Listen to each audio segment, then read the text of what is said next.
Good morning! Ayan ang aming ulam ngayon. Ayan. Yum, yum, yum. Ito ang aming rice guys. Napakadami.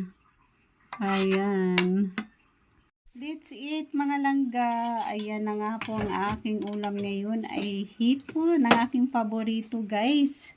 Ayan. Maglagay lang tayo ng small amount of rice. Ayan. Nasaan na yung ating sausawan? Hindi naman ano yon. Yan naman langgam yan. Ito guys, ang aming ulam. Ayan. Alam nyo ba guys? Sa tuwing naaalala ko yung isang vlogger guys na ang ano daw, sa tuwing makikita ko tong hipon guys. Naalala ko yung isang vlogger na nagsasabi na hindi nga daw natin afford ang ang kumain ng hipon. Dito sa Pinas guys, hindi daw natin kayang i-afford ang hipon. Ayan. Dahil sila lang daw ang pwede. Pwede ba yun guys? Payag ba kayo doon guys? Payag ba kayo doon sa sinasabi nung nung isang vlogger na yun na hindi tayo pwedeng kumain ng hindi tayo makakain ng hipon. Ayan, dahil para lang daw yun, para lang daw sa may mga pera guys, para lang daw sa mga mayaman.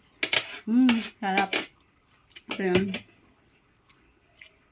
Kaya, pag naalala ko talaga yun guys, parang naiinis ako eh.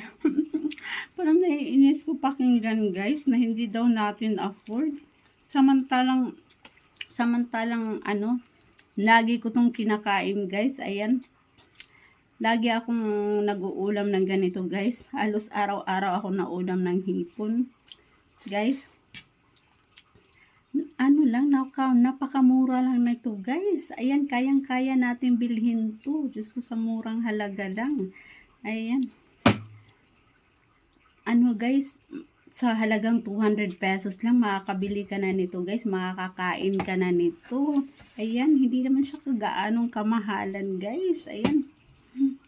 Kaya, sarap. Kaya, maling-mali yung sinabi ng guys, vlogger na yun. Yun. Ayan guys, kain tayo. Naisabi ko lang naman yun guys, na ko lang sa inyo. Ayan. Kasi naiinis ako dun sa niya guys, sa sinasabi niya. Sa mga sinasabi niya guys. Ayan. Lamig kaayo. Ang ating yummy hipon.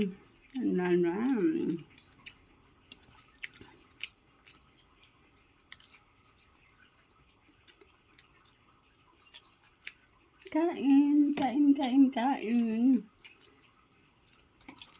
Yan, mga food namin dito guys. Say hi, kain tayo.